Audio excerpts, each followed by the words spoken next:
un cours. Donc, c'est un TD donc, qui est en relation avec plusieurs cours. Donc, avec plusieurs sujets en cardiologie. Donc, selon vous, c'est quoi un état de choc? Ça doit être interactif, là aussi. C'est quoi un état de choc? Rapidement, s'il vous plaît. Défaillance circulatoire. Oui, défaillance circulatoire, mais il manque une chose. C'est vrai, c'est une défaillance circulatoire. Donc, Périphérique. non, non, c'est pas ce qui manque. De rutal. Non, non plus. Donc, défaillance circulatoire, ça se traduit en général par quoi? Par une hypotension artérielle. Mais est-ce que toute personne qui a une hypotension artérielle, on va dire qu'elle est en état de choc? Il y a un autre élément qui doit être associé pour parler d'état de choc. Manque des besoins au niveau des tissus. Toujours des besoins au niveau des tissus. Donc, on va parler de défaillance. Donc, c'est une hypotension qui a un retentissement. Donc, il y a une défaillance multiviscérale. Donc, l'état de choc, c'est une hypotension, mais élément très important, il faut qu'il y ait une défaillance multiviscérale, sinon ce n'est pas un état de choc. Bon, pour celle qui a dit en relation avec dysfonction cardiaque, on verra qu'il y a des états de choc qui ne sont pas en relation avec une dysfonction cardiaque. C'est vrai qu'en cardio, c'est ce qui est le plus important pour nous, donc on va passer plus de temps pour ce qu'on appelle le choc cardiogénique, mais il y a d'autres états de choc. D'accord? On va voir comment peut-on avoir un état de choc. Donc, état de choc, ça veut dire comme votre camarade, c'est la circulation qui est insuffisante, donc c'est une insuffisance circulatoire qui est à l'origine d'une défaillance multiviscérale. Docteur, Oui, et la défaillance multiviscérale se manifeste par quel signe clinique? justement, c'est une défaillance multiviscérale. Par exemple, au niveau rénal, vous aurez une oligurie. Au niveau hépatique, donc vous aurez une perturbation du fonctionnement du foie. Au niveau surtout cérébral, vous aurez des troubles de la conscience. C'est ça la défaillance multiviscérale. D'accord. D'accord, merci. C'est en fonction des organes. En général, c'est pas un seul organe qui souffre, mais c'est plusieurs. Pourquoi? Parce que cette défaillance, donc cette insuffisance circulatoire, donc elle va être à l'origine de quoi? D'une hypoxie tissulaire. Donc au début, c'est une hypoxie qui est réversible. Donc, et ça va se manifester, comme je viens de dire, donc par plusieurs manifestations en fonction des organes. Mais à partir d'un certain moment, cette hypoxie, donc ça va donner une nécrose. Donc une nécrose, c'est une mort cellulaire qui est irréversible. C'est pour ça que l'état de choc c'est une urgence. Donc c'est une urgence très importante qu'il faudrait donc traiter le plus tôt possible. Donc il faudrait traiter bien sûr les conséquences, donc c'est la défaillance circulatoire, mais surtout la cause. Donc le problème est là justement. Il faut rapidement trouver la cause de l'état de choc.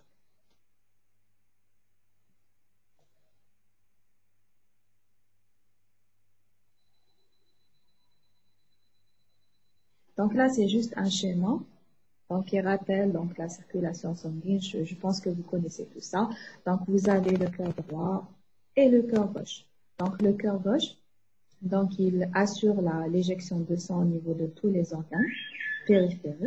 D'accord? Le cœur droit aussi, donc, c'est une circulation à forte pression pour la circulation gauche. Pour le cœur droit, donc, il a une fonction aussi importante, bien sûr, donc qui est l'éjection du sang dans la circulation pulmonaire, ce qui va permettre l'oxygénation donc du sang. Il faut savoir aussi que, élément important, que le débit cardiaque du cœur droit est égal au débit cardiaque du cœur gauche. Alors pourquoi je vous parle de ça? Parce qu'un état de choc, quand l'origine est cardiaque, bien sûr, ça peut être dû à une défaillance du cœur droit ou du cœur gauche, d'accord? On verra tout à l'heure pour les chocs cardiogéniques que les deux peuvent être atteints. Donc, même si le cœur gauche est normal, si le cœur droit est malade, je peux avoir un état de choc. Donc, c'est ça le message. Si vous avez des questions, vous pouvez intervenir, d'accord? Vous pouvez les poser. Alors, je passe à l'autre. Donc, mécanisme. On arrive à une partie importante. Alors, avant de vous montrer la plaque, par quel mécanisme je peux avoir donc un état de choc? Donc, déjà, on a parlé de problèmes cardiaques. On va les voir en détail un peu, d'accord, pour les problèmes cardiaques. Mais ce n'est pas la seule cause, comme je vous ai dit. Donc, qu'est-ce qui peut donner un état de choc? Donc, il faut être simple et logique. Donc, on a dit que l'état de choc, tant qu'il est dû, c'est la conséquence d'une hypotension artérielle. D'après vous, qu'est-ce qui peut donner une hypotension artérielle? Insuffisance rénale? Non. Par hypovolémie. Très bien, l'hypovolémie, oui, c'est un des mécanismes. Donc, ça existe, c'est le choc hypovolémique. Même si le cœur est normal, il fonctionne normalement. Donc, pour une raison ou pour une autre, on va avoir une raison. Le fait qu'il y ait une hypovolémie, donc on a une hypotension artérielle et on peut, si c'est pas rétabli rapidement, on peut avoir un état de choc hypovolémique. Voilà, donc c'est une cause. Donc vous avez déjà deux mécanismes importants. Vous avez le choc cardiogénique, on va voir en détail. Vous avez le choc hypovolémique. Qu'est-ce qui reste? Hémorragie, oui, hémorragie. Thrombus, non? Pourquoi thrombus? Je ne sais pas si celui qui a des thrombus peut nous expliquer par quel mécanisme, non? Hémorragie, oui, mais hémorragie, ça fait partie du choc hypovolémique. Hein. Donc, c'est un des types du choc hypovolémique. Le choc cardiogénique, oui, on l'a cité. Le choc anaphylactique, justement, choc anaphylactique, je vais m'arrêter là. Le choc anaphylactique, par quel mécanisme vous avez un état de choc? Pourquoi la pression artérielle baisse en cas de choc anaphylactique? La vasoconstriction réflexe? Très bien, c'est la vasodilatation, c'est pas la vasoconstriction, parce que la vasoconstriction augmente la pression artérielle. Par contre, le relâchement du muscle des vaisseaux, ça donne une hypotension artérielle, c'est normal. S'il y a une diminution de la tonicité du vaisseau, donc j'aurai plutôt une baisse de la pression artérielle. Donc, justement, quand il y a une baisse, quand il y a une vasodilatation,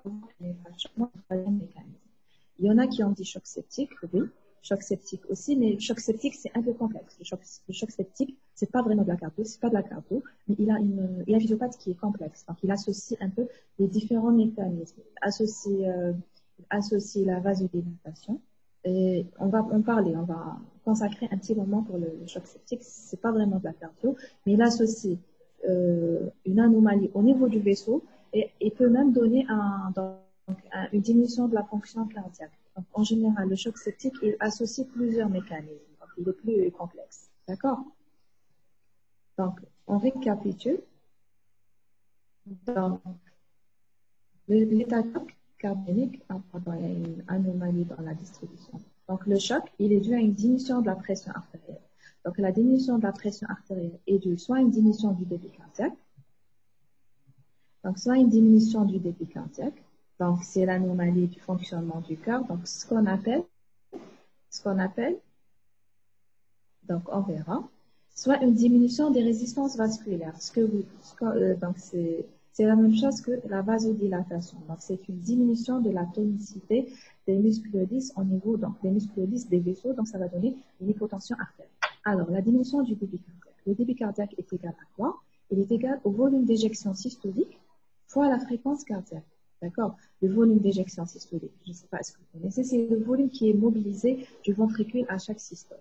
Donc, il est égal au volume télédiastolique, donc le volume du ventricule en fin de diastole, moins le volume télésystolique, donc le volume du ventricule en fin de systole.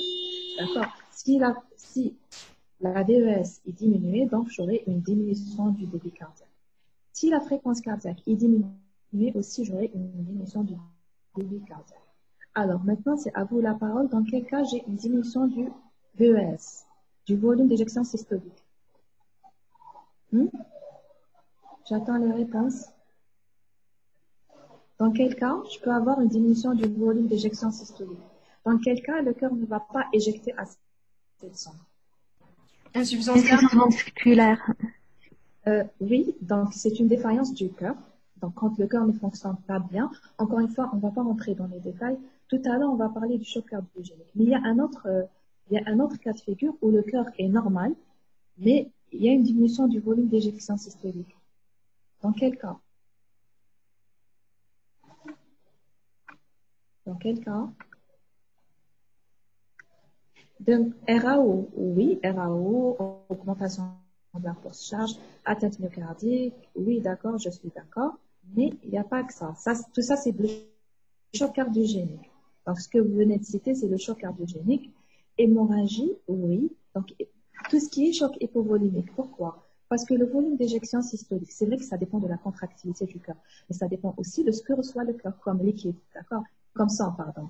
Donc, si vous avez un choc hypovolimique, donc le remplissage ne se fera pas suffisamment, donc il n'y aura pas assez de sang au niveau du ventricule. Donc là aussi, il y a une diminution du débit cardiaque, ok? Donc le volume d'éjection systolique, il est diminué en cas de choc cardiogénique, mais hypovolimique aussi, d'accord? Donc, comme je viens de dire, les conséquences, c'est l'ischémie tissulaire et puis la nécrose. Et malheureusement, à certains moments, on rentre dans un cercle vicieux. Même si vous corrigez, donc si vous essayez de corriger, malheureusement, parfois, c'est pas possible de revenir en arrière. Donc, maintenant, on va voir les types.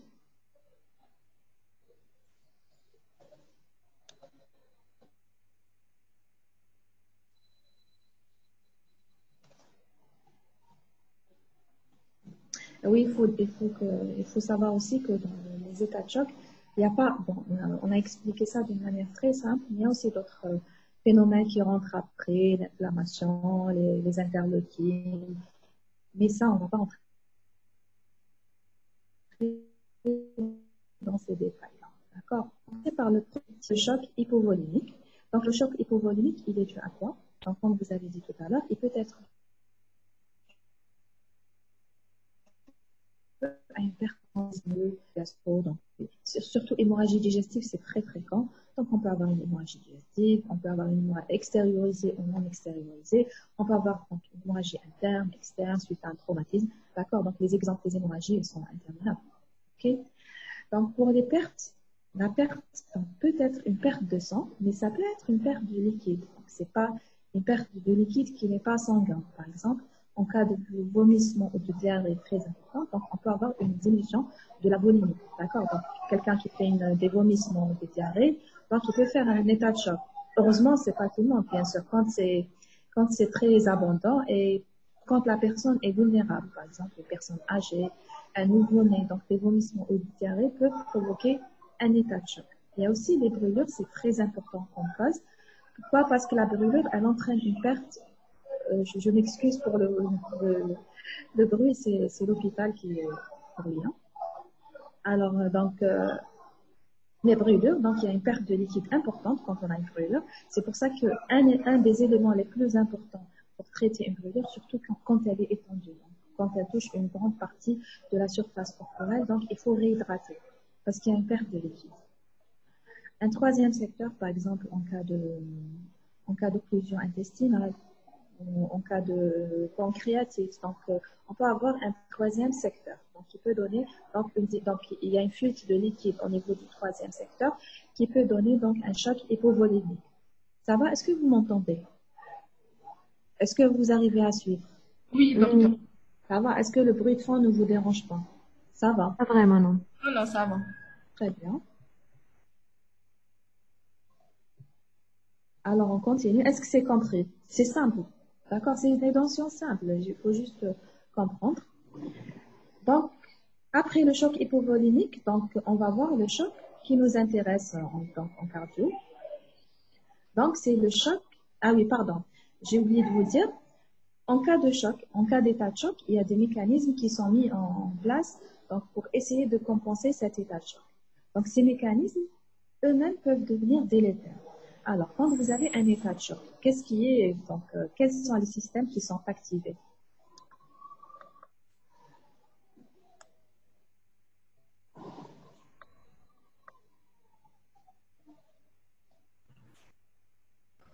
Le sympathique, docteur, pour la vasoconstriction.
vous entend pas.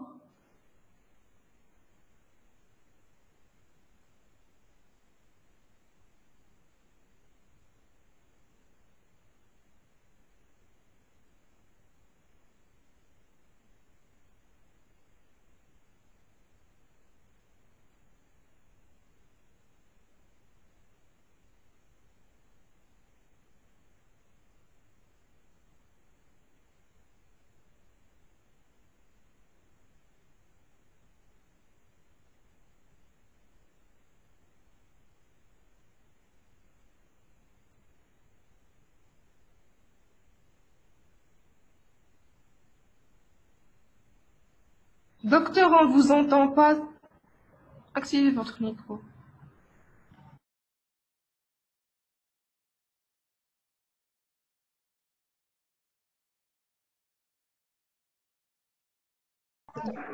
Oui, mais pas bien, c'est ça. Ah, c'est bon, vous m'entendez. On continue. D'accord, Oui, on vous entend bien. très bien. Alors, je reviens là où j'étais. Malheureusement, parfois, mon écran va en veille, je ne sais pas pourquoi.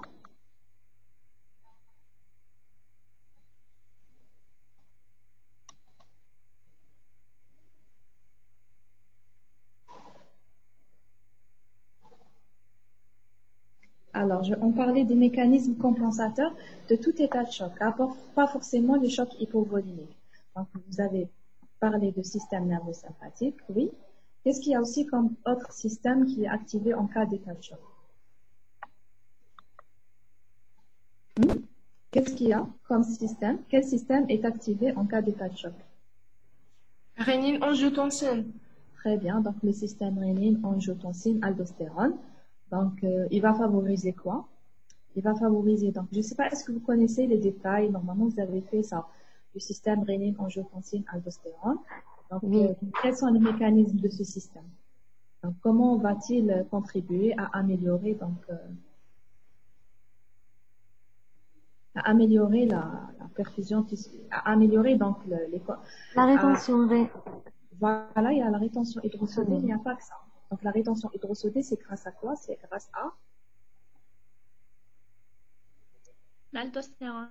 très bien, à l'aldostérone, donc il va agir sur le néphron, donc pour favoriser la rétention d'eau, la réabsorption pardon d'eau. D'accord? Mais il y a aussi l'aldostérone, donc l'aldostérone, la qu'est-ce qu'il y a? vasoconstriction. Ça va donner, oui, une vasoconstriction. Donc l'aldostérone, pardon, l'angiotensine, il a deux rôles. Premièrement, il va stimuler donc l'aldostérone qui va entraîner une rétention hydrosodée, mais elle a aussi une action sur les vaisseaux, donc ça va entraîner une vasoconstriction. Donc vasoconstriction, ça veut dire que ça va donc essayer, je dis bien, essayer d'augmenter la pression artérielle. Mais parfois, donc ces réactions ne sont pas très bénéfiques. Donc, au début, bien sûr, ça peut être efficace, mais après, c'est effacé. Il y a aussi quel système? Quel système qui est activé? C'est principalement ces deux-là, mais il y en a d'autres. Il y a le troisième qui... Oui? Les catécholamines, adrénaline, noradrénaline. Non, mais ça, c'est le système nerveux sympathique. On parle du système nerveux sympathique qui va dans Alors, le système nerveux sympathique, il agit comment? Parce qu'on n'a pas parlé de ça, le système nerveux sympathique. Donc, il y a des barorécepteurs, d'accord? Il y a des barorécepteurs, ça veut dire qu'ils font du bruit. Donc, il y a des barorécepteurs, donc ils sont sensibles à la pression artérielle. Je pense qu'il faudrait désactiver. D'accord. Donc, il y a les barorécepteurs qui sont sensibles à la pression artérielle.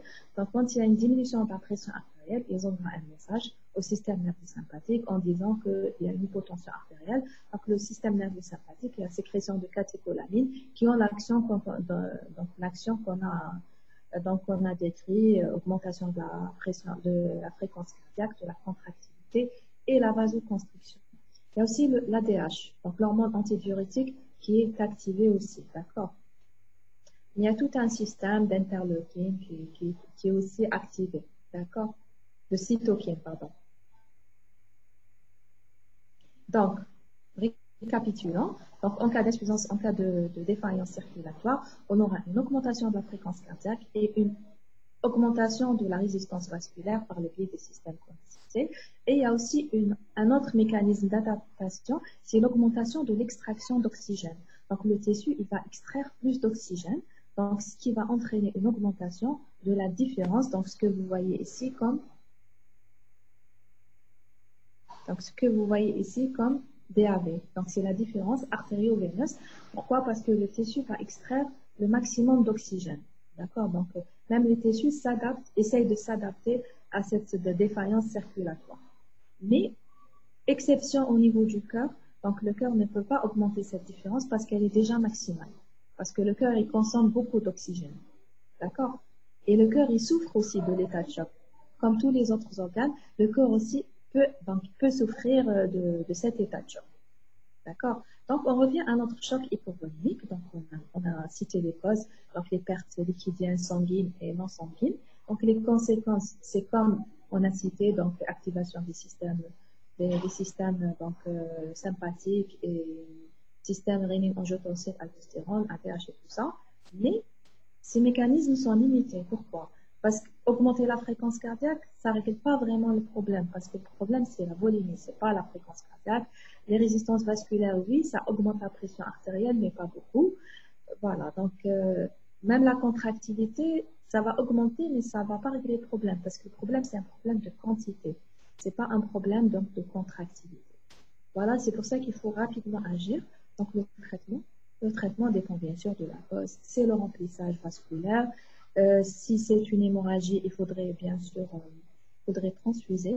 Mais surtout, c'est le traitement étiologique. Donc, s'il y a une hémorragie, il faudrait l'arrêter. Par exemple, si c'est une hémorragie digestive, il faudrait faire une endoscopie avec geste d'hémostase et tout ça. Si c'est une hémorragie interne, il faudrait opérer donc, en urgence. Et voilà, donc en fonction d'étiologie, il faut rapidement traiter l'étiologie parce que ça ne sert à rien de remplir comme ça d'une manière continue. OK? Donc, fini pour le choc hypovolémique. Ce n'est pas vraiment de la cardiologie. Maintenant, on arrive au vif du sujet, c'est le choc cardiogénique. Donc, on va prendre le plus de temps avec le choc cardiogénique.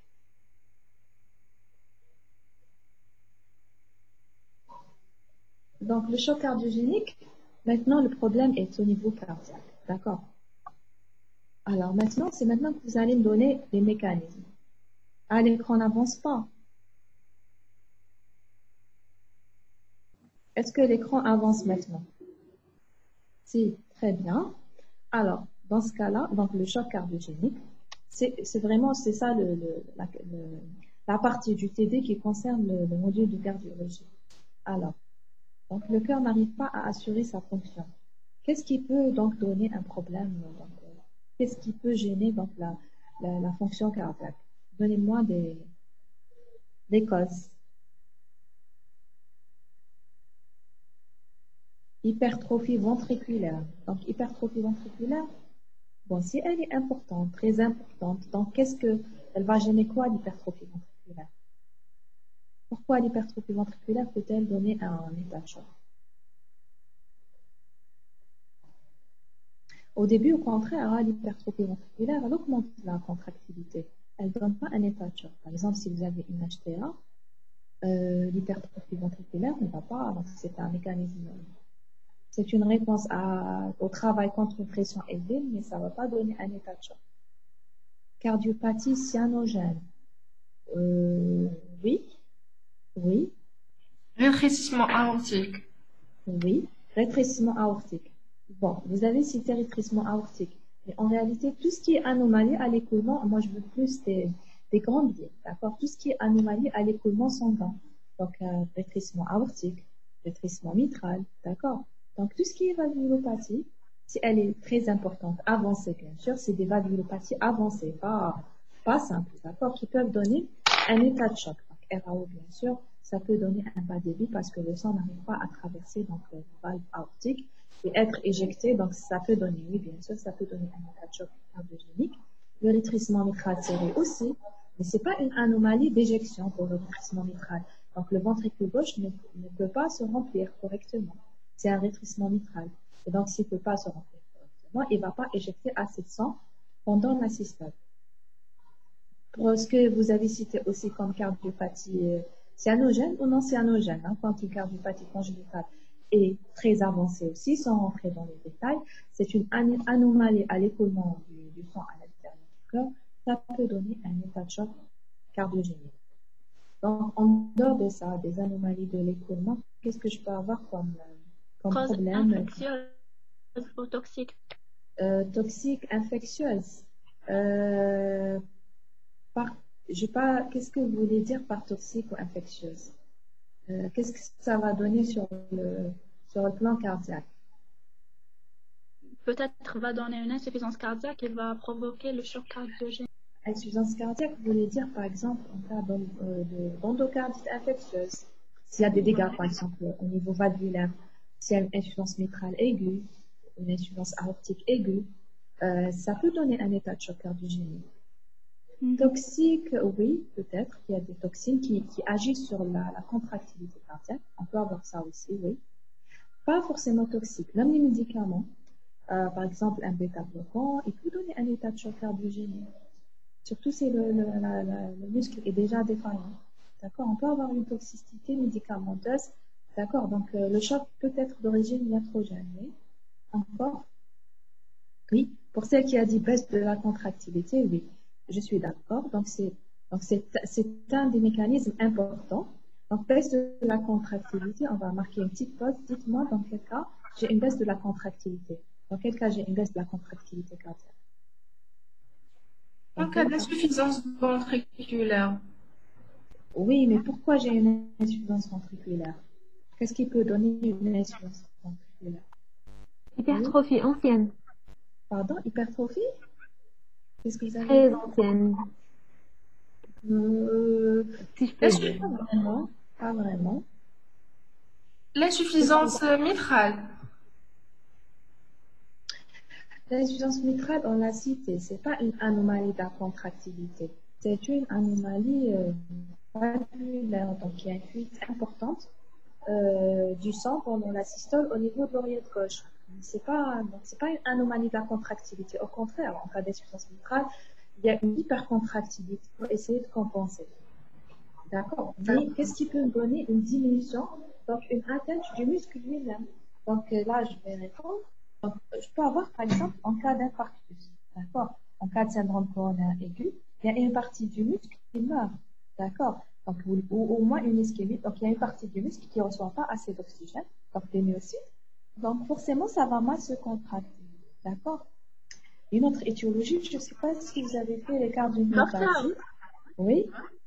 l'acidose métabolique peut donner de choc cardiogénique. Oui, mais Par c'est quel plus, oui, mécanisme, j'ai docteur? expliqué l'acidose métabolique. Déjà, premièrement, c'est une conséquence de l'état de choc. D'accord? C'est une conséquence avant qu'elle ne soit Ah, c'est pas une cause. C'est pas une cause, mais elle va aggraver justement. Elle est toxique pour le corps. Donc, tout l'organisme, il fonctionne à un pH idéal. Quand vous avez une acidose, je sais pas si c'est là mon écran, quand vous avez une acidose, pardon, je sais pas quelle anomalie, il y a un problème avec mon écran.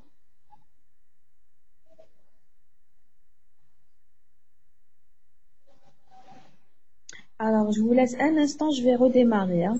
Je vais vous redémarrer, je reviens vers vous.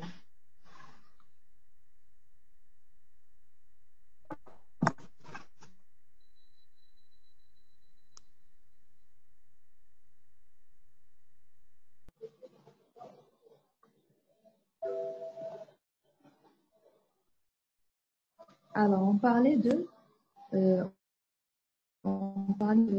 donc c'est quoi l'acidose métabolique? Donc, quand les tissus ne reçoivent pas assez d'oxygène, en métabolisme anaérobie, donc en métabolisme qui n'utilise pas l'oxygène. Et la conséquence de ce métabolisme anaérobie, c'est la production lactique. Et cette production d'acide lactique qui va être à l'origine d'acidose métabolique. D'accord? Donc là, ça représente des états de choc. Après, l'acidose, bien sûr, métabolique, va gêner le fonctionnement de tous les organes. Parce que les organes sont donc, ils sont adaptés avec un pH, donc c'est le pH normal de l'organisme. Si vous avez une baisse donc, du pH, donc c'est normal qu'il y ait une défaillance.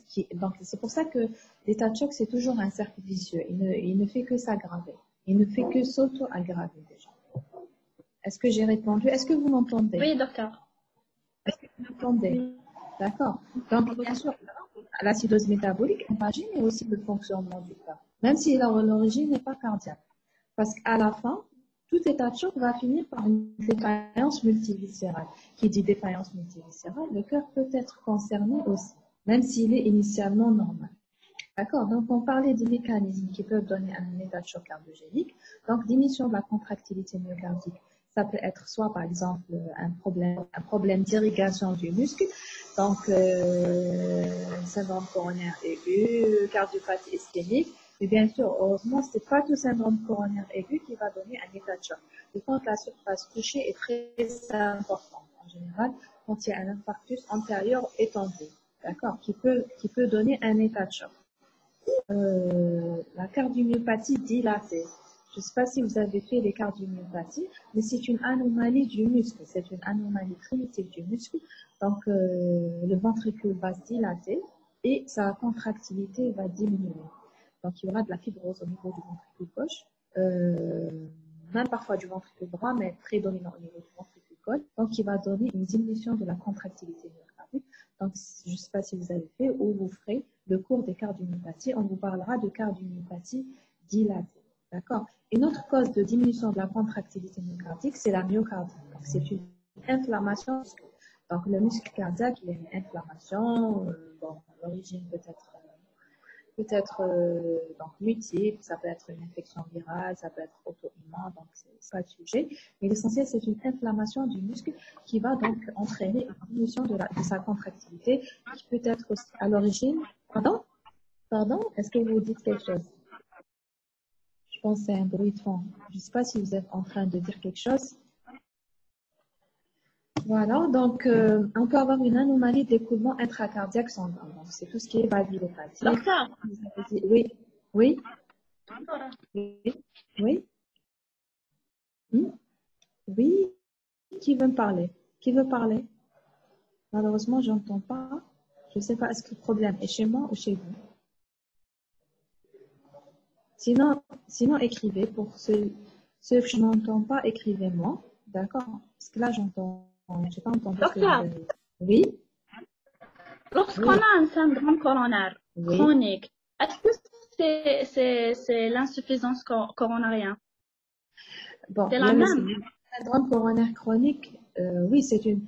Bon, la cardiopathie ischémique, il y a plusieurs formes. Il y a la forme aiguë et la forme chronique.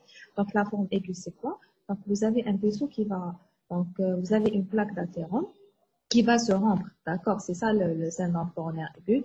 Elle va se rompre et il va y avoir une formation de thrombus au niveau de cette plaque rompue. C'est ça le syndrome coronaire aigu. Donc, il y a une interruption aiguë de l'influx et de flux sanguin, pardon. Donc, et c'est la cause de choc cardiogénique, c'est ça? C'est la cause du choc cardiogénique. Mais est-ce que le syndrome coronaire chronique peut donner de syndrome coronaire qui est la cause de choc cardiogénique? Coronaire chronique, en général, non, sauf si la personne a déjà fait un aigu avec une mort importante, donc au niveau, donc si elle a une partie importante de nécrose, oui. Mais comme ça, vous voulez dire longueur stable, comme on appelait ça longueur stable avant, donc ça donne pas un choc cardiogénique. Non, le maître symptôme, c'est la douleur. Je sais que vous avez fait le cours d'acidose coronaire chronique, qu'on appelle maintenant syndrome coronaire chronique. J'arrive pas à faire la différence entre les deux, par exemple aigu et chronique. C'est très différent. Parce que pour le syndrome coronaire chronique, d'ailleurs, c'est une nouvelle appellation. On parle de syndrome coronaire chronique depuis l'année passée. On appelait ça encore stable, d'accord, au cardiopathie ischémique stable. C'est quoi? C'est une plaque d'athérome qui va grandir, d'accord, et qui empêche donc, il y a une diminution du flux à l'effort. C'est pas comme syndrome coronaire aigu où il y a une interruption brutale de l'irrigation sanguine, d'accord. Et d'ailleurs, vous allez faire le TD sur les cours sur les syndromes coronaires aigus.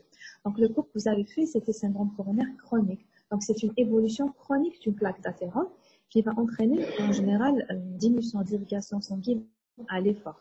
Sinon, au repos, il n'y a pas de problème. Et ça donne pas un choc. Sauf si la personne, parce qu'on peut faire aussi, on peut avoir une cicatrice, on peut avoir un syndrome coronaire aigu, donc avoir une cicatrice, voilà, donc une nécrose, et avoir un syndrome coronaire chronique, d'accord? Donc, la personne peut avoir du chronique et faire un aigu, d'accord? Mais elle peut rentrer dans la maladie ischémique directement par un syndrome coronaire aigu sans qu'elle ait auparavant donc un engorge d'effort. D'accord? Mais le choc cardiogénique, c'est en général aigu, tout ce qui est aigu. D'accord? C'est pas chronique. Merci, docteur. Je vous en prie. Alors, donc, syndrome coronaire aigu, c'est une cause très importante, surtout, je vous ai dit, quand le territoire est étendu. OK? Donc, ça donne un choc cardiogénique. Anomalie d'écoulement intracardiaque sanguin, donc, comme on a dit, les valvulopathies, cardiopathie congénitale, quand il y a une communication entre deux cavités, donc CIV, c'est donc tout ce qui est anomalie, on va dire, anatomique. Bradycardie ou tachycardie extrême. Bon, bradycardie, on peut comprendre parce que on a dit que le débit cardiaque était égal donc à quoi? Au volume d'éjection systolique fois la fréquence cardiaque. Donc, si la fréquence cardiaque diminue, donc conséquence normale, c'est la diminution du débit cardiaque. Alors, pour la tachycardie aussi est une cause de choc cardiogénique. Pourquoi? Parce que si vous avez une tachycardie, donc la tachycardie en général, elle se fait au dépend de quelle phase du cycle cardiaque? Elle se fait au dépend de la diastole. Alors, la diastole est une étape qui est très importante pour le cycle cardiaque. Pourquoi? Parce que c'est pendant la diastole que le ventricule se remplit. Et s'il ne se remplit pas assez pendant la diastole, il ne pourra pas assurer une fonction systolique, donc il ne pourra pas assurer une éjection suffisante pendant la systole. Donc, même une tachycardie extrême, hein, je dis bien extrême, peut donner, donc vraiment quand elle est vraiment rapide, hein, c'est pas, parce qu'au début c'est un mécanisme compensateur. Mais si elle est très rapide au point de retentir sur la durée de la diastole, donc elle peut donner un état de choc cardiogénique. En plus, non seulement elle est importante pour l'emplissage, mais aussi l'irrigation du cœur, donc l'irrigation coronaire, elle se fait pendant la diastole. D'accord? Donc l'irrigation, je ne sais pas si on vous a parlé de ça, mais les coronaires, donc la perfusion cardiaque, elle se fait pendant la diastole. C'est pas la perfusion du cœur, c'est pas comme la perfusion des autres organes, qui se fait pendant la systole quand il y a éjection de sang. Le cœur, non, parce que vous avez les vaisseaux coronaires qui sortent donc, à l'entrée de l'aorte. Et quand il y a la diastole, qu'il y a la perfusion coronaire, en plus, les coronaires passent au niveau du muscle. Quand il y a une augmentation de la pression pendant la contractilité, il y a une diminution de la perfusion cardiaque. Donc, la perfusion cardiaque se fait principalement pendant la diastole. Donc, en diminuant la diastole, donc même la perfusion cardiaque, elle va être diminuée. Je ne sais pas, est-ce que vous comprenez ce que je dis? Oui, donc voilà, bradycardie, tachycardie extrême, les deux peuvent donner donc un état de choc cardiogénique. Maintenant, on arrive, donc je vous ai dit tout à l'heure que anomalie du cœur gauche ou du cœur droit, les deux peuvent donner donc un état de choc. Même quand il y a une anomalie au niveau du cœur droit, si le cœur gauche est normal, donc parce que la circulation, elle se fait en série. Le sang passe par le cœur droit avant d'arriver au cœur gauche. Donc, s'il y a une anomalie au niveau du cœur droit ou au niveau de la circulation pulmonaire, donc forcément, j'aurai aussi un état de choc cardiogénique. Donc, on appelle ça, quand il y a un problème au niveau de la circulation droite, on appelle ça cœur pulmonaire aigu. D'accord? Retenez cette appellation, c'est le cœur pulmonaire aigu. Parce qu'il y a cœur pulmonaire chronique, c'est autre chose. Vous allez faire un cours sur le cœur pulmonaire chronique, c'est le retentissement des affections respiratoires et tout sur le cœur. Mais là, je parle de cœur pulmonaire chronique. Donc, c'est une anomalie de la circulation droite. D'accord? Donc, les causes, quelles sont les causes? La tamponade, c'est quoi? Je ne sais pas, est-ce que vous avez fait pour épanchement péricardique? Est-ce qu'il a été assuré ou pas encore? Oui, péricardite. Très bien.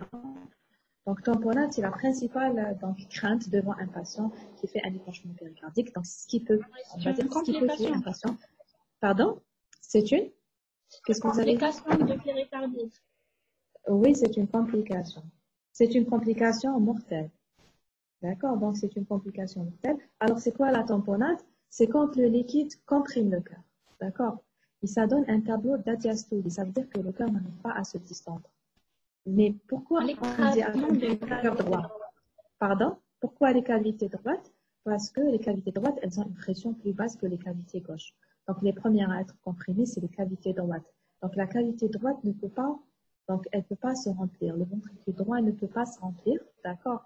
Et le fait qu'il puisse pas se remplir, donc ça va pas donner un débit suffisant au niveau de l'artère pulmonaire pour aller au niveau de la circulation pulmonaire. Et donc, l'oreillette gauche ne va pas recevoir assez de sang de la circulation pulmonaire. Et le ventricule gauche qui est normal n'arrive pas à assurer sa fonction. D'accord? Donc, voilà. Docteur, Donc, quand vous avez... Et là, oui, s'il oui, vous plaît, oui, j'ai une question concernant la tamponnade. oui. C'est l'écrasement des cavités droites, mais on peut dire que elle concerne برك les cavités droites. Oui, elle concerne les cavités droites, oui. Uniquement les cavités droites. Le cœur gauche, il Les peut cavités être gauches atteint de ne manière sont pas touchées. indirecte. Ils sont pas touchés, mais on peut avoir, mais pas, c'est pas vraiment un mécanisme principal. On peut avoir un septum paradoxal. Donc, le septum interventriculaire, il peut bomber un peu dans le VG, donc, et gêner son remplissage. Mais principalement, c'est la compression des cavités droites, parce que les cavités gauches sont à haute pression. D'accord? Ah, Donc, les d'accord. cavités droites sont vraiment, donc, elles sont comprimées. Et donc, elles n'arrivent pas à le VD, principalement, il est comprimé, donc il n'arrive pas à se remplir et de ce fait à éjecter du sang dans l'artère pulmonaire. Alors, puisque vous avez fait le cours sur l'épanchement péricardique, vous me direz quels sont les éléments qui font qu'un malade fasse une tamponnade. Pourquoi tel patient va faire une tamponnade et pas l'autre? Quels sont les éléments qui font qu'un patient donc évolue vers la tamponnade? Quels sont les éléments importants? Quel est l'élément pronostic le plus important de l'épanchement qui va donc déterminer l'évolution vers une tamponnade? Quel est l'élément pronostic? C'est l'importance de l'épanchement péricardique. Justement, je vous attendais sur ça. C'est pas l'élément numéro 1. Bien sûr, l'abondance, oui, parce que quand un épanchement est abondant, il y a plus de risques de La vitesse de constitution de l'épanchement. Voilà, c'est pas le facteur pronostic. C'est la vitesse de constitution de l'épanchement. Pourquoi? Parce que quand c'est chronique, donc le sac péricardique a le temps de se distendre. D'accord? Donc, on va dire que la tolérance sera plus ou moins bien. Bien sûr, mais ça peut évoluer vers la tamponnade. Hein. Mais l'élément pronostic le plus important, c'est la rapidité d'évolution. Vous pouvez avoir, par exemple, un épanchement de moyenne abondance qui se constitue rapidement, qui peut être plus mal toléré qu'un épanchement donc de grande abondance chronique. Donc, le sac péricardique a eu le temps de s'adapter. Mais un épanchement qui se constitue rapidement comme ça, il va comprimer le cœur, même s'il n'est pas de grande abondance. OK? Donc, oui, l'abondance est importante, mais premier élément, c'est la rapidité. L'abondance, j'ai pas dit qu'elle n'est pas importante, elle est importante, mais après la rapidité de constitution chronique, on va pas, quand même, la distension du sac péricardique, elle a des limites. On ne va pas aller au-delà de certaines limites et ça peut finir par une tamponnade. OK? Mais l'élément pronostic le plus important, c'est la rapidité après l'abondance. Voilà, donc c'était juste une petite parenthèse. Donc l'abondance, si elle est importante, je n'ai pas dit qu'elle n'était pas importante, mais c'est surtout la rapidité de constitution. Deuxième cause, c'est l'embolie pulmonaire. L'embolie pulmonaire, c'est quoi? C'est la migration d'un caillot sanguin, en général à partir des membres inférieurs, vers l'artère pulmonaire ou l'une de ses branches. Donc, il y a un thrombus au niveau des veines, surtout des membres inférieurs, mais parfois même pelviennes. Donc, il y a une partie du thrombus qui va se détacher et elle va emboliser au niveau de la circulation pulmonaire. Donc, elle va passer au niveau de la veine cave inférieure, aller dans le cœur droit et éjecter par le ventricule droit au niveau de la circulation pulmonaire, donc au niveau de l'artère pulmonaire ou l'une de ses branches. Bien sûr, c'est pas toute embolie. Quand je vous le dis embolie pulmonaire, c'est pas toutes les embolies pulmonaires qui vont donner un état de choc cardiogénique. En général, c'est les embolies pulmonaires importantes qui touchent le tronc de l'artère pulmonaire, d'accord? Ou donc, on va dire proximale.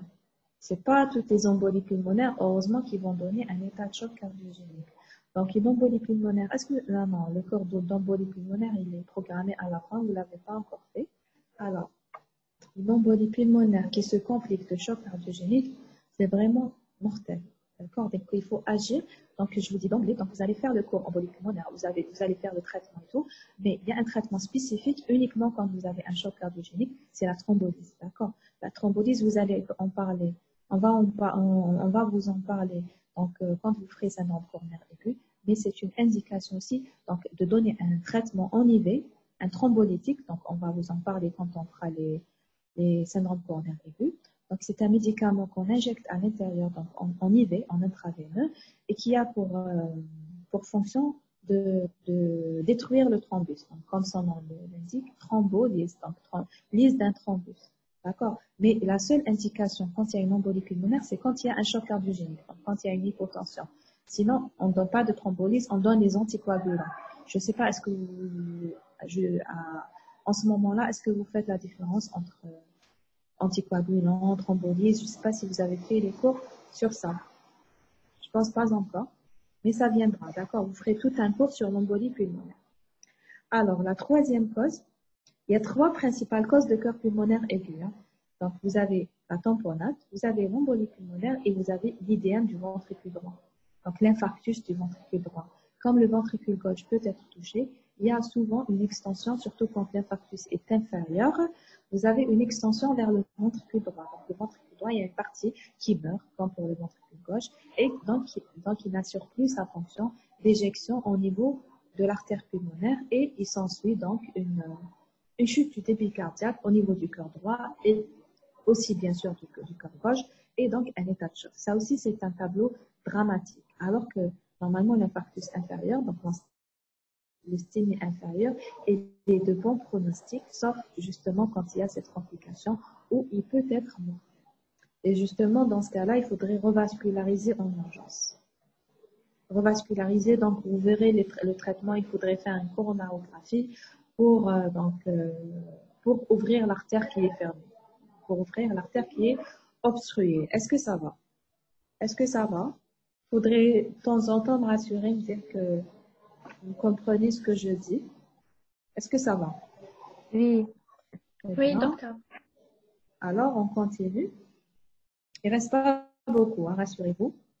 Attendez, je vois ce qui a été écrit. Très bien.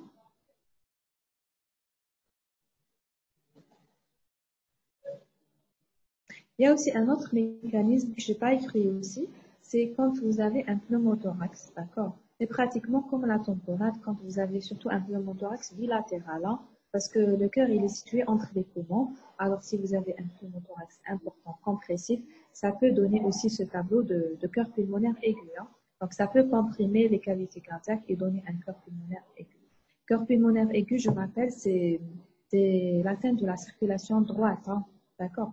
Il y a cœur pulmonaire chronique, vous allez voir ça en cours, c'est pas la même chose. Donc, si on vous pose la question, quelles sont les causes, citez les 3 étiologies principales de cœur pulmonaire aigu, alors vous citerez tamponnade, embolie pulmonaire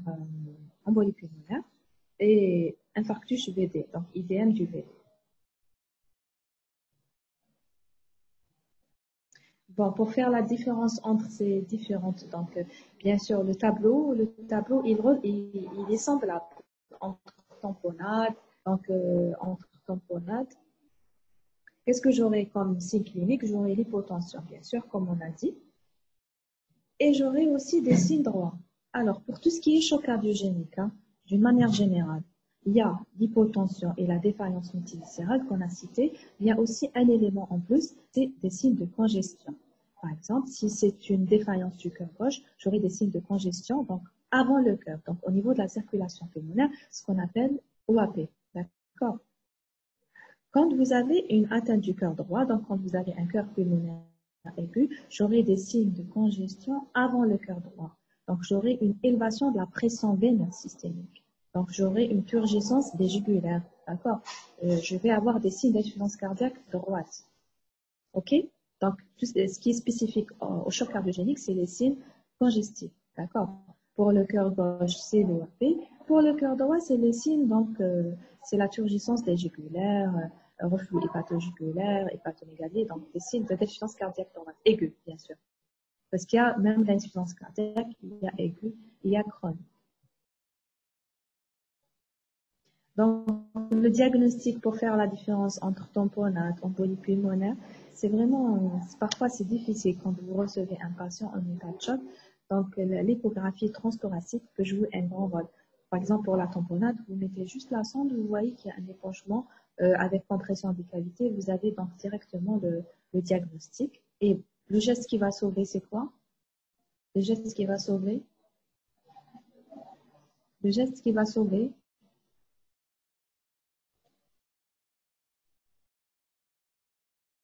Voilà, c'est la ponction. Ponction ou drainage. En général, c'est la ponction qu'on peut faire rapidement. Donc, mettez une aiguille et vous soulagez le patient. Donc, c'est vraiment un geste d'urgence. Donc, ponction péricardique.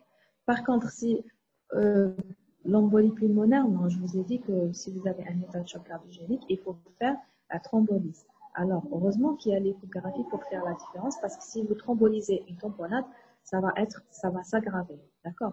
Donc, les gestes de sauvetage ne sont pas les mêmes. C'est pour ça qu'il y a intérêt à faire l'échographie. Bien sûr, mais il y a d'autres éléments qui peuvent nous aider. Il y a la clinique, le contexte, encore les antécédents, qui peuvent nous aider à faire la différence entre les différentes étiologies. Par exemple, pour l'infarctus VD, vous avez aussi le CG qui est parlant. Vous avez en général un infarctus inférieur et un état de choc.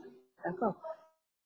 Dans ce cas-là, ça peut être un infarctus VD. Il faut faire attention que l'infarctus peut se compliquer de tamponnade aussi. D'accord? Donc, il faut, des fois, il faut avoir recours à l'échographie pour faire la part des choses. Donc, la suite, je vais encore résumer ces tableaux. Voilà, ça, c'est juste un schéma. Ça, c'est une tamponnade. D'accord?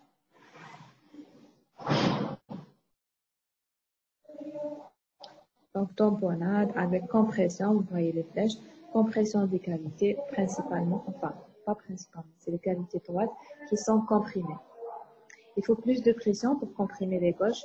En général, il y a une défaillance avant d'arriver à la pression qui va comprimer le cœur gauche.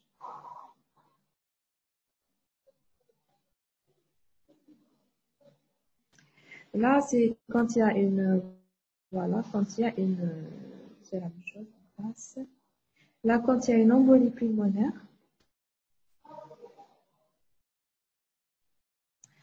en l'absence d'échographie, qu'est-ce qu'on peut faire? On peut s'aider des autres éléments. Par exemple, une tamponnade sur le plan électrique, malheureusement, parfois c'est difficile. Hein?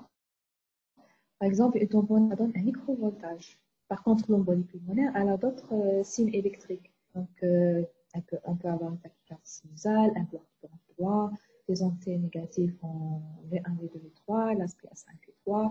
Donc, il y a d'autres éléments. Donc, vous avez fait le cours d'épanchement, donc c'est tout un cours, comment évoquer l'épanchement, les signes cliniques et tout ça, et les signes électriques. C'est pas les mêmes que ceux de l'embolie pulmonaire. Mais bien sûr, pour un diagnostic de certitude, il vaut mieux faire une échographie. Mais ça nous arrivera de fonctionner en urgence si on suspecte une tamponnade, donc on n'a pas le temps d'aller chercher l'échographie. Parfois, le patient vous dit qu'il est déjà suivi pour un épanchement. D'accord? Parfois, vous avez une échographie qui a été faite la veille. Vous voyez déjà qu'il y a un épanchement péricardique. Donc, si je reçois le patient en état de choc, je déduis que c'est une tamponnade. D'accord? Donc, c'est en fonction du contexte. Donc là, c'est une embolie pulmonaire. Donc, l'embolie pulmonaire, je ne la vois pas sur l'échographie transthoracique, mais je vois des signes indirects. D'accord? Là, c'est un cœur normal. Là, les cavités droites sont dilatées. Donc, l'embolie pulmonaire sur l'échographie, je ne la vois pas. Je vois des signes indirects avec dilatation du tronc de l'artère pulmonaire et des cavités droites.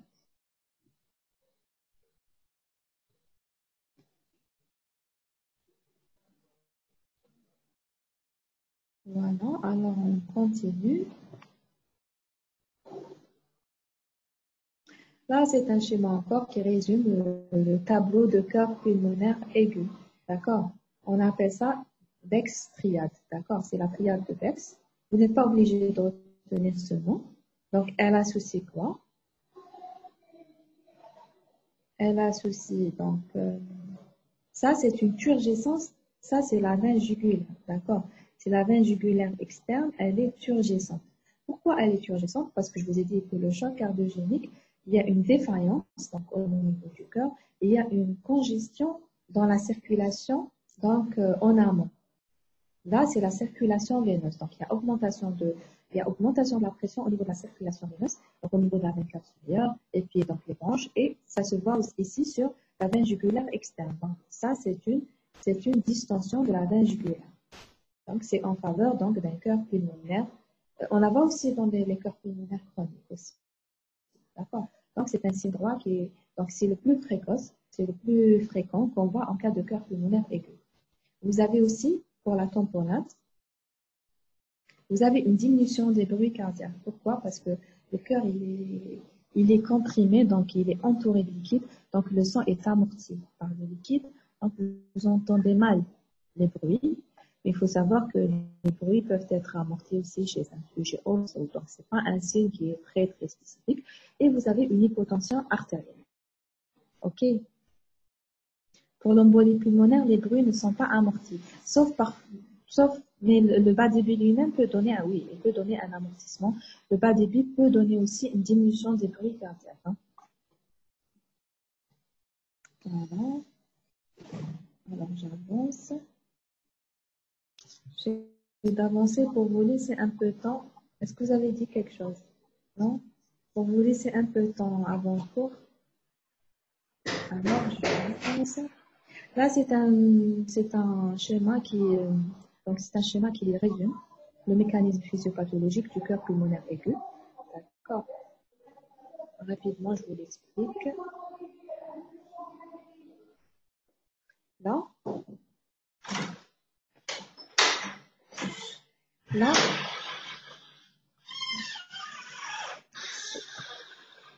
Là, vous avez un schéma avec le cœur gauche, le cœur droit, d'accord? Donc, le cœur gauche qui assure l'irrigation des organes périphériques. Donc, puis, il y a le retour sanguin vers le cœur droit, donc par le biais des veines caves. Et puis, le cœur droit éjecte le sang à l'intérieur des poumons, où il y a l'oxygénation. Et puis, il y a le sang qui part des poumons vers le cœur gauche. D'accord? Donc, ça, c'est on va dire, l'état normal. D'accord? Quand vous avez un pneumothorax, ce que vous voyez en noir, d'accord? Parce que le pneumothorax, c'est de l'air qui va comprimer, donc il va comprimer les cavités droites surtout parce que la pression est basse. Donc, qu'est-ce qui va y arriver? Donc, il y aura, vous voyez que cette flèche par rapport à celle-là, elle est fine. Donc, il y aura une gêne au remplissage du VD et puis une gêne à l'éjection du VD, donc dans les poumons. Et par conséquent, il y a une petite partie du sang, donc vous voyez la différence entre ces deux flèches. Le retour à l'oreillette gauche aussi est diminué, et donc le débit cardiaque est diminué. Vous voyez la différence entre ces deux flèches. D'accord? Et donc, il y a une diminution de la perfusion des organes. Pour l'embolie pulmonaire, donc le problème se situe où? Se situe ici. Donc, lors de l'éjection du sang, du ventricule droit vers les poumons. D'accord? Donc, du ventricule droit vers les poumons. Et donc, il y a peu de sang qui va aller des poumons vers l'oreillette gauche et donc vers le ventricule gauche. Et donc, il y a une diminution du débit cardiaque. Et là, il y a une augmentation. Donc, il y a une augmentation de la pression au niveau de la veine cave. D'accord? C'est pour ça que ces flèches-là, toutes, donc ce qui est l'élément commun avec tous les tableaux de CPA, de cœur pulmonaire aigu, donc c'est une congestion au niveau des veines systémiques. Donc, au niveau des veines caves inférieures et supérieures. Par rapport à celle-là. Je ne sais pas, est-ce que vous comprenez ces schémas? Pour la tamponnade, c'est presque comme le pneumothorax, donc le liquide qui comprime les cavités droites. Donc, c'est le même mécanisme. Il y a peu de sang qui va aller vers les poumons et donc, il s'ensuit une diminution du débit cardiaque. Est-ce que vous avez compris? Est-ce que ça va? Est-ce que ça va? J'avance parce qu'il ne reste pas beaucoup de temps. Très bien, j'ai un oui. Alors, les conséquences. Très bien. Donc, les conséquences du choc cardiogénique. Donc, ça, on en a parlé. C'est la diminution du volume circulant, l'augmentation de la fréquence cardiaque. Donc, ça, on l'a cité. Augmentation des résistances vasculaires systémiques par stimulation du système nerveux autonome sympathique et stimulation du système rénal-angiotensine-aldostérone. Donc, et la conséquence, c'est l'hypoxie qui va donner le métabolisme anaérobie, qui va être à l'origine de l'acidose métabolique, qui va aggraver encore les choses. Donc, le traitement du choc cardiogénique, bien sûr, c'est le traitement d'étiologie. Si vous avez un infarctus, il faudrait revasculariser. Si vous avez une tamponnade, il faudrait fonctionner. Si vous avez une embolie pulmonaire, il faudrait donner un thrombolytique ou faire une embolectomie chirurgicale. D'accord? Si vous avez une valvulopathie, donc là, c'est un peu difficile, mais il faudrait opérer. Mais opérer en état de choc, en général, on peut pas. D'accord? Donc, remplissage, mais très prudent, parce qu'il peut aggraver. Par exemple, si vous avez un OAP, il peut s'aggraver par le remplissage. Donc, c'est pas vraiment le remplissage. Il faut être vraiment prudent, contrairement au choc hypovolimique où le traitement principal est le remplissage. Alors, on peut donner aussi des drogues. Il y a des drogues qui sont vasoactives. Donc, il y a des drogues qui agissent sur l'inotropisme, donc qui augmentent la contractilité cardiaque. Donc, on a recours à ces drogues. Il y a aussi des drogues, mais ça, on essaye d'éviter pour le choc cardiogénique, qui donnent une vasoconstriction. D'accord? Donc, voilà. Donc, la principale drogue pour le choc cardiogénique, c'est la dobutamine, puisqu'elle a un effet principalement inotrope positif. Après, je vous mettrai donc à la fin de la présentation, il y a un résumé des drogues qu'on a, d'accord, qu'on utilise dans le choc cardiogénique. Le choc septique, c'est à part et c'est pas vraiment de la cardio, c'est pour ça que je vais pas du tout tarder sur ça. Il faut juste retenir que c'est complexe. Donc, ça associe. Il y a deux, oui, il y a une autre chose à apprendre, qu'il y a deux phases, d'accord? Il y a deux phases. Il y a une phase chaude et une phase froide. Donc, la phase chaude, au début, vous n'avez pas une hypotension artérielle, au contraire, et le cœur, il fonctionne, au contraire, il y a une hyperactivité. Donc, la personne est chaude, parce que pour le choc, pour les états de choc, en général, la personne est froide, parce qu'il y a une hypotension. Là, elle est chaude au début, puis elle devient froide, d'accord?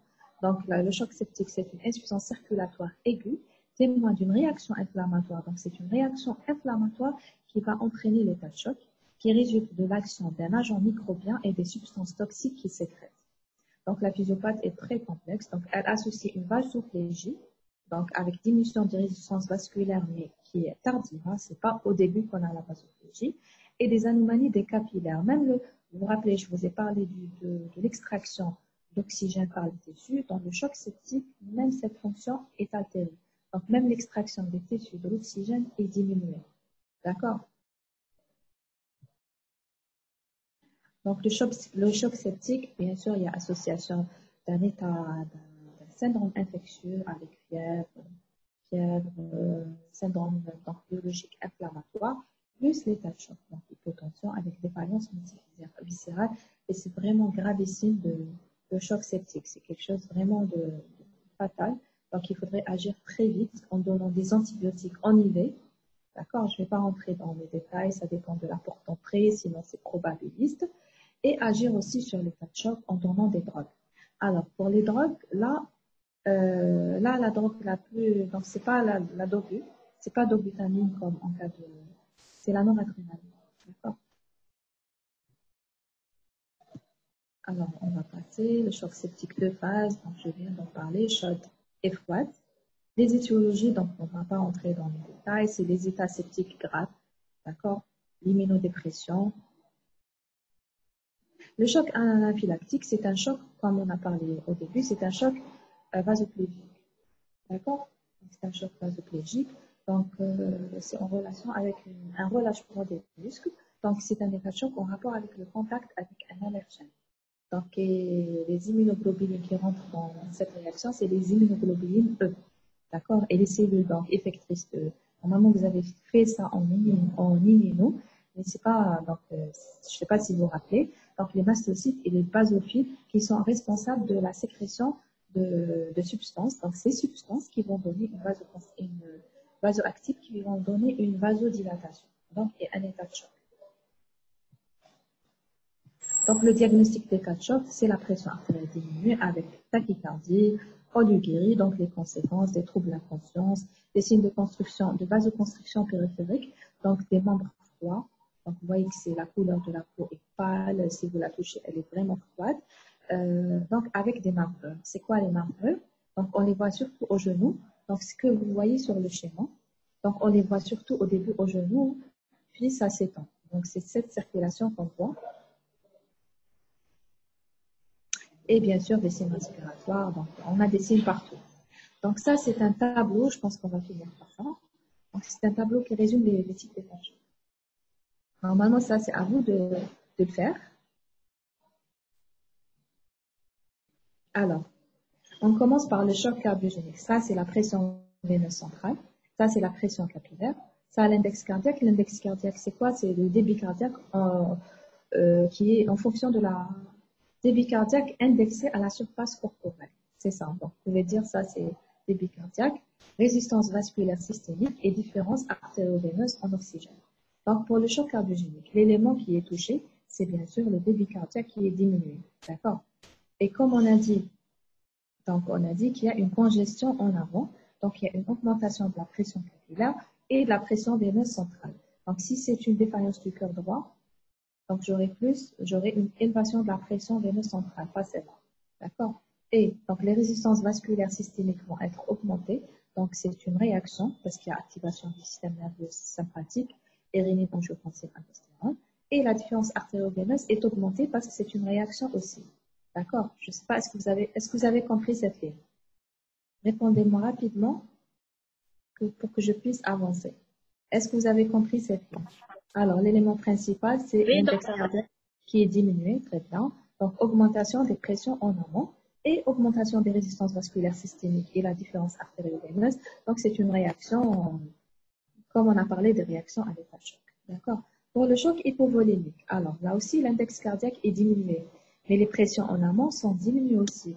Parce que c'est le retour veineux qui est diminué qui va donner une diminution de l'index cardiaque.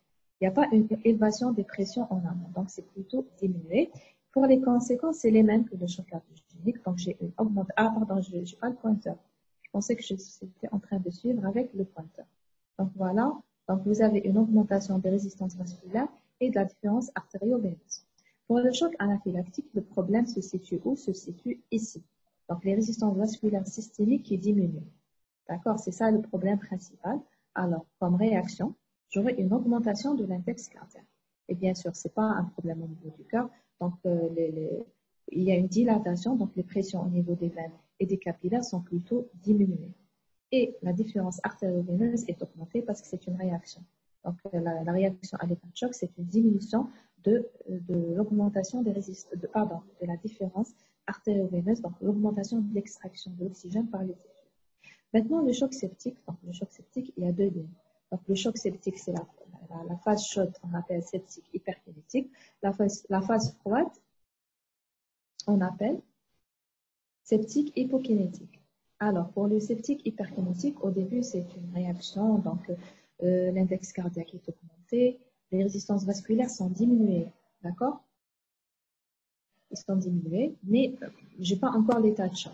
La différence artério-veineuse, là, contrairement aux autres étiologies, là, elle est altérée. D'accord? C'est la particularité du choc septique. Pour les autres, au contraire, elle est augmentée, donc c'est une réaction, mais là, elle est altérée. OK?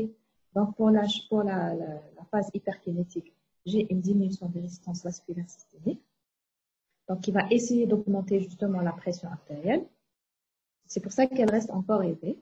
Les pressions capillaires pulmonaires et veineuses centrales sont diminuées parce que ce n'est pas un problème au niveau cardiaque. D'accord? Et puis, pour la phase hypokinétique, le cœur va s'épuiser. Donc, non seulement il va s'épuiser, et aussi l'action des toxines sur le cœur.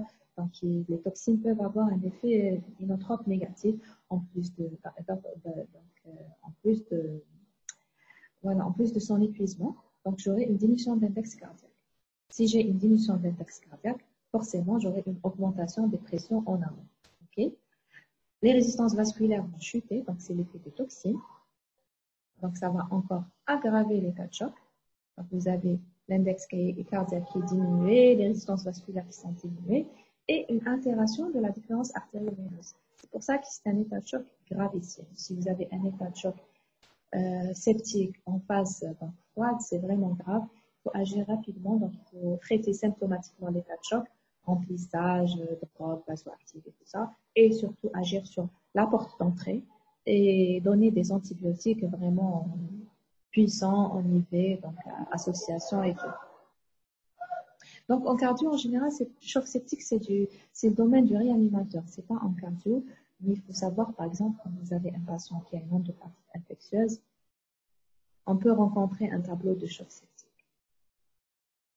C'est mortel, le choc septique. Hein. Pas tous les états de choc sont mortels, mais il y en a, comme vous voyez, il y en a qui sont très, très graves. Voilà pour les examens complémentaires, c'est en fonction du contexte. D'accord, en fonction du tableau de l'interrogatoire, l'examen clinique.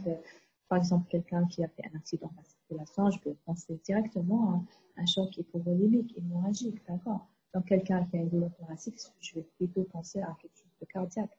Et l'ETT, elle est très importante, elle joue un rôle donc, primordial pour la prise en charge, surtout diagnostic, je veux dire, diagnostic étiologique de l'état de choc.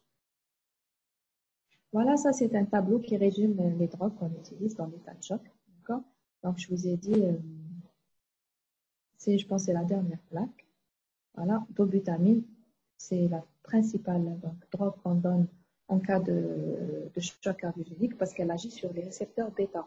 Donc elle a un effet inotrope positif. D'accord, ce qu'on cherche en cas de choc cardiogénique. Ok, donc l'adrénaline et tout, elle a plutôt une action inotrope positive, mais aussi vasoconstrictrice. La noradrénaline, pardon. Donc, une action vasoconstrictrice, donc on la donne aussi en cas de choc septique. Isoprénaline, on la donne surtout en cas de BAV. Donc, on va parler cet après-midi de bloc auriculo-ventriculaire, d'accord? Donc, on la donne surtout quand il y a un trouble cognitif parce qu'elle favorise donc l'émergence d'un rythme. Voilà. On finit. Est-ce qu'il y a des questions? Est-ce qu'il y a des questions?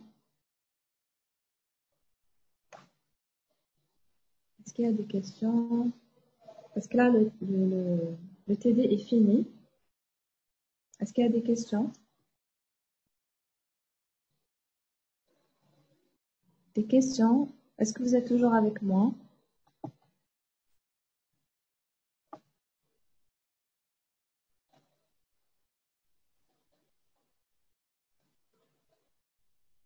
Très bien. Est-ce que vous avez compris le TD? Donc, c'était une vue générale, mais bien sûr, vous ferez par exemple un embolie pulmonaire, vous ferez, bon, vous avez fait épanchement péricardique avec tamponade. Donc, vous verrez, je sais que ce que vous n'avez pas encore fait, c'est les syndromes coronaires. Ça, vous allez les faire. Pas de questions. S'il n'y a pas de questions, on arrête la réunion et je vous retrouve avec les